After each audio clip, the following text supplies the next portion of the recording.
Hey there, welcome to the kitchen. Starting off today in here because I am going to be making use of the basil from the garden today. We are here, when I'm filming this, it's 4th of July weekend. One of my favorite things to do is just to create like 4th of July themed recipes if I have an opportunity. So I'm gonna be making a 4th of July caprese. The girls are in the background playing right now, so I might just put this on a time lapse, but this is gonna be so good.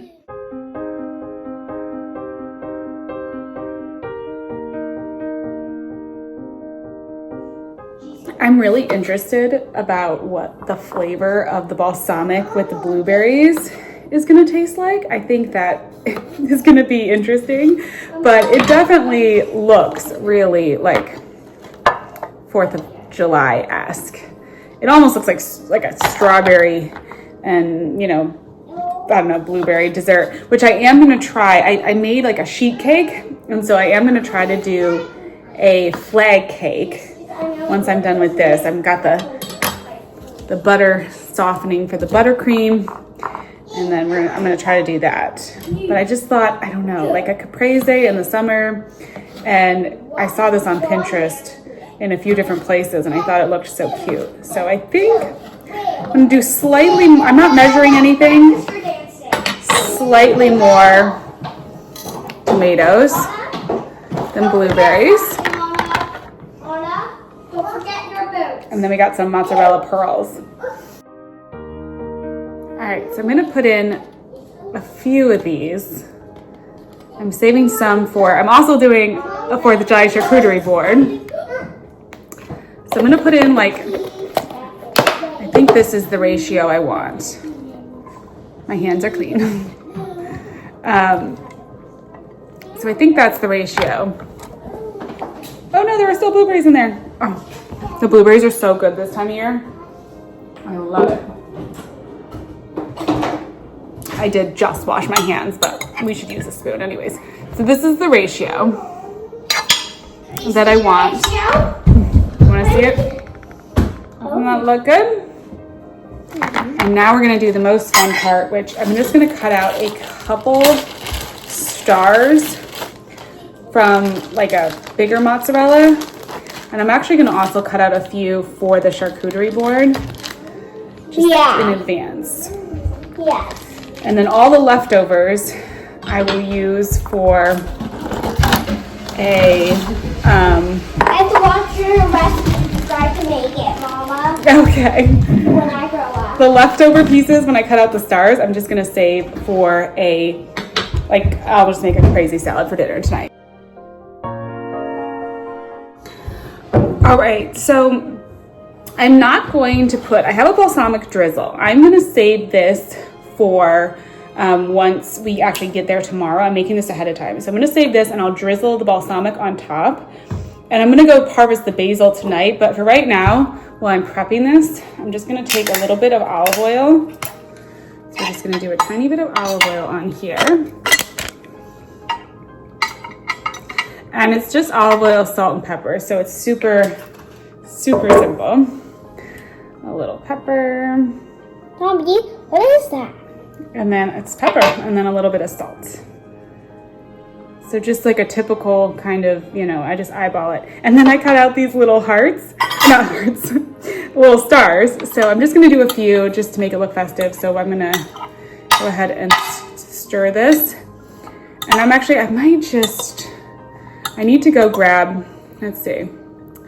Well, I think I'll just put these on, and then we will do the basil, the drizzle, and finish it off tomorrow once everything is, once we're at our picnic.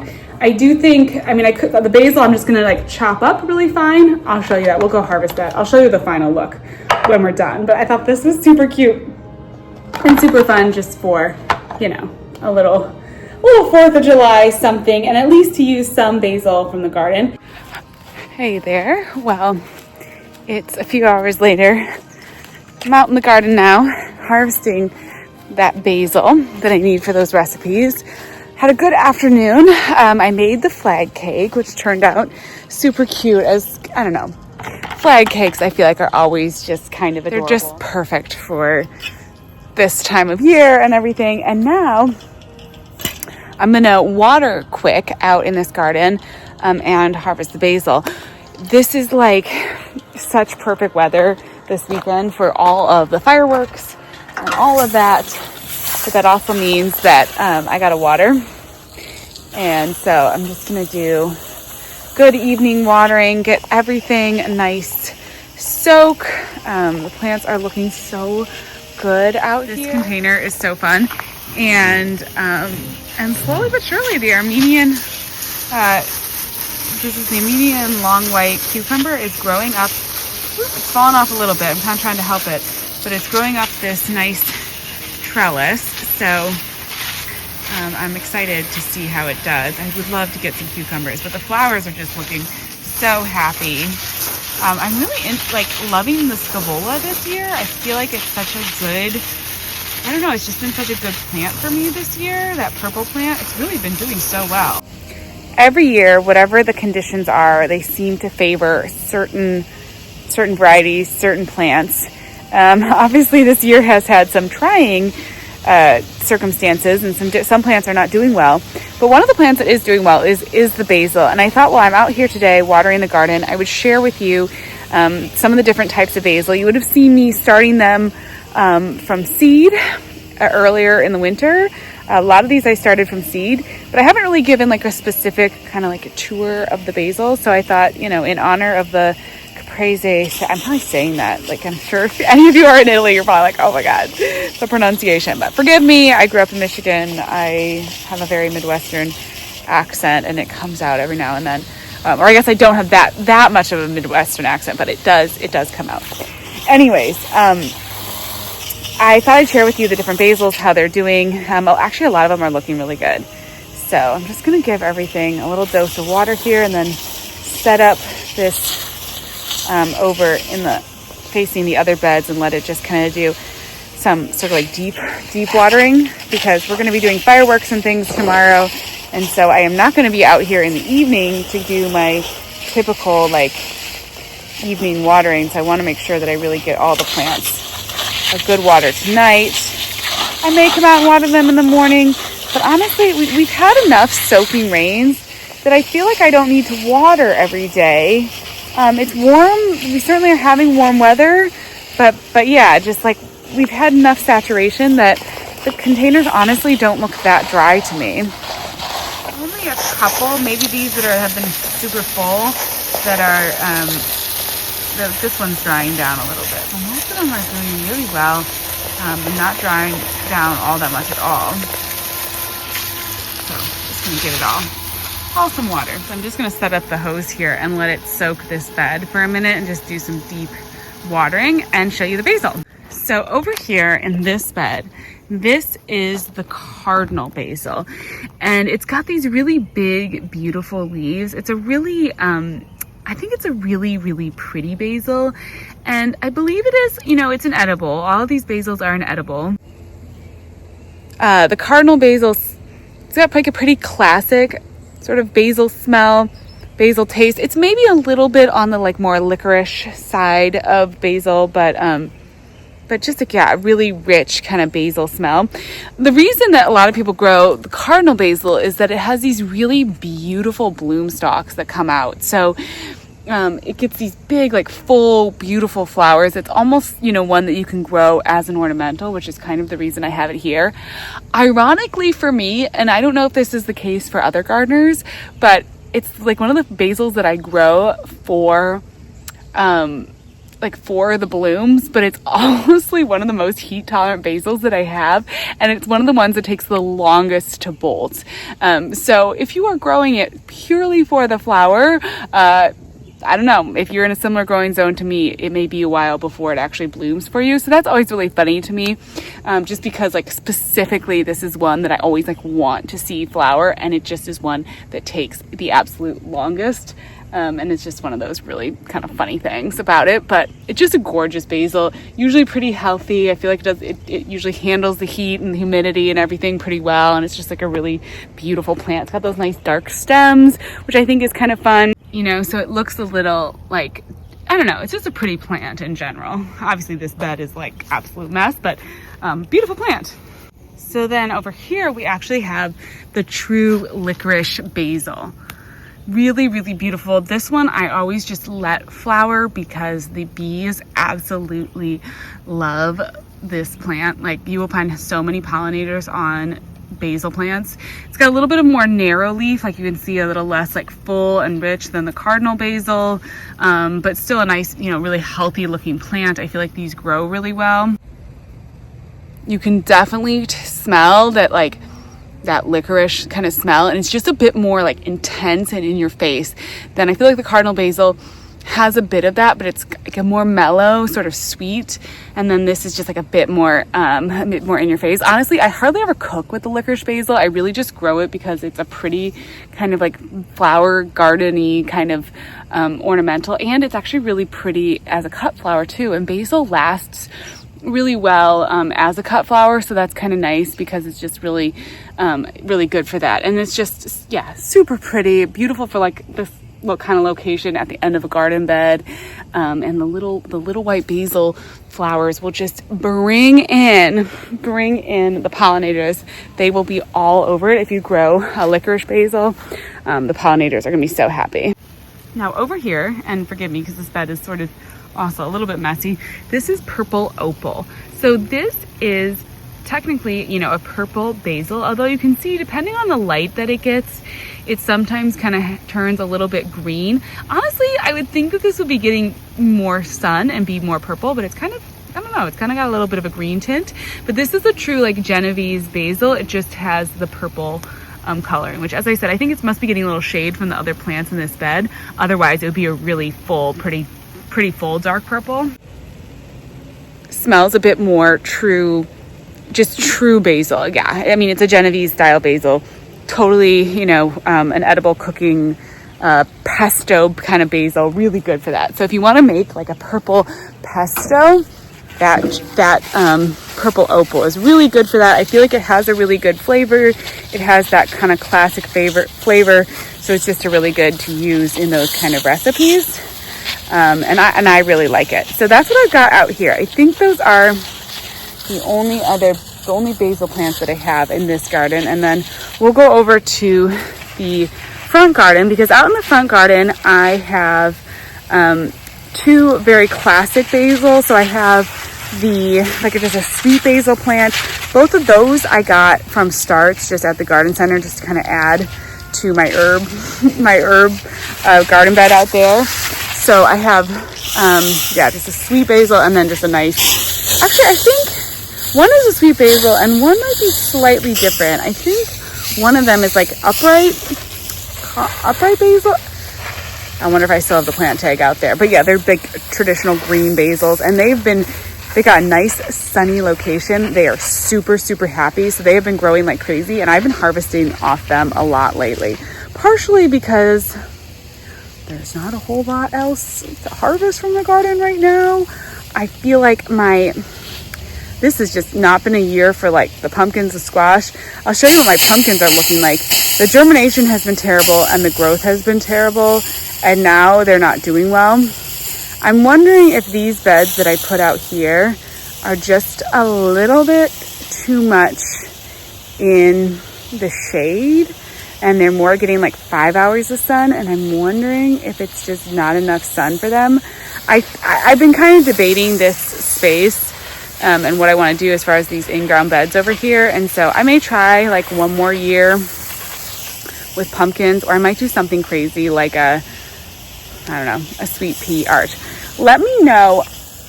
I would love to know if you have any like suggestions of favorite flowering vines. I don't want a morning glory because I don't want to deal with anything that's going to be, that's going to become,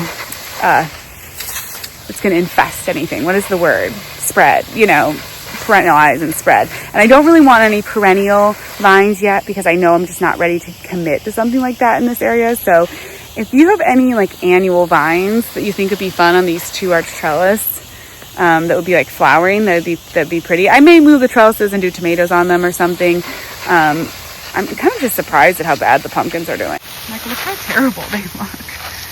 You know, you just expect with pumpkins that they're going to be more robust. I have plenty of space up in the front garden, and so if we need to do, you know, pumpkins up in the front garden, then that just might be what it is going to be. I love the idea of pumpkin arches and tomato arches, but again, I think I could always move the arches over to the front garden. We could do tomatoes and pumpkins over there. I don't know, but I kind of like this, like the arch leading into the garden. So maybe even just leaving one of them, you know.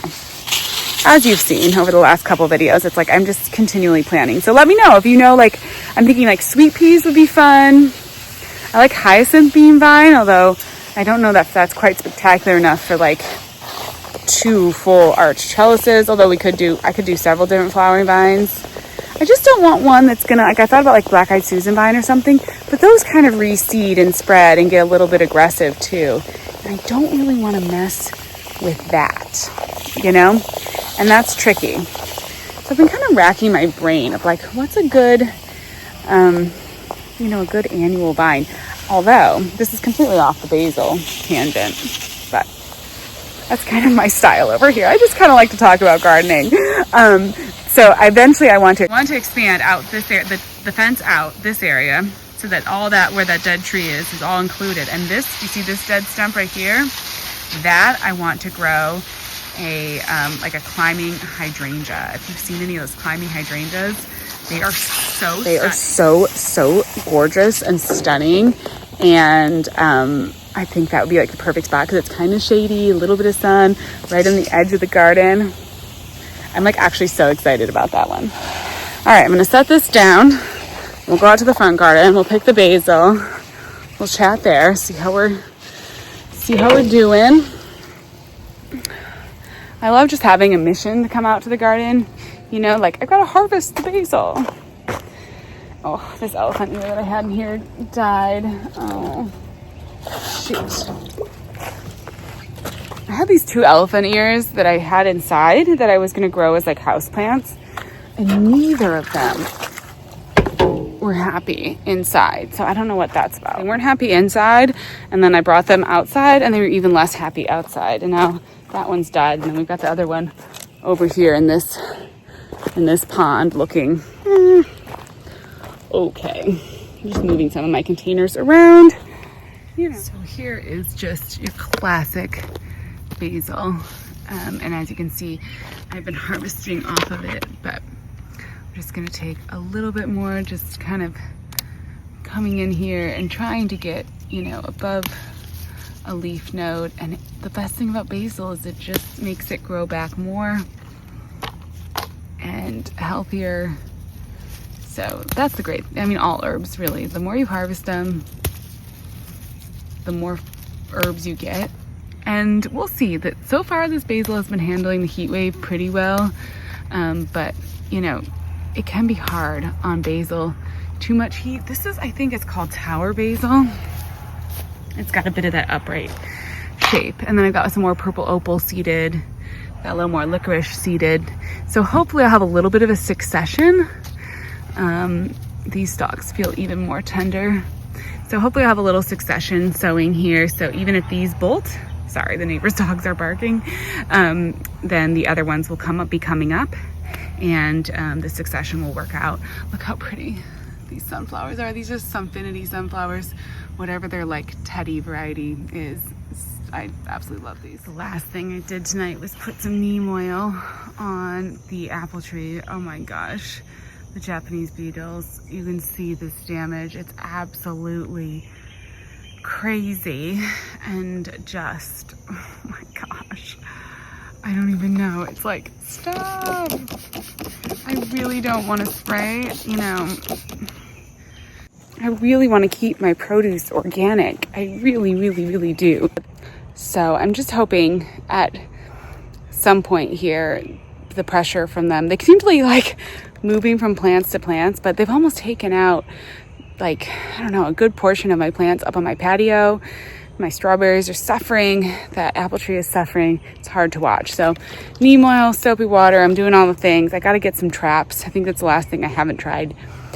So maybe we're gonna try that. But anyways, I'm gonna go water the containers and do all that. But thank you for spending a little time with me for fun for the holidays. I hope everyone, by the time this comes out, 4th of July will be over. But just in general, I hope everyone had a great weekend. We'll talk soon.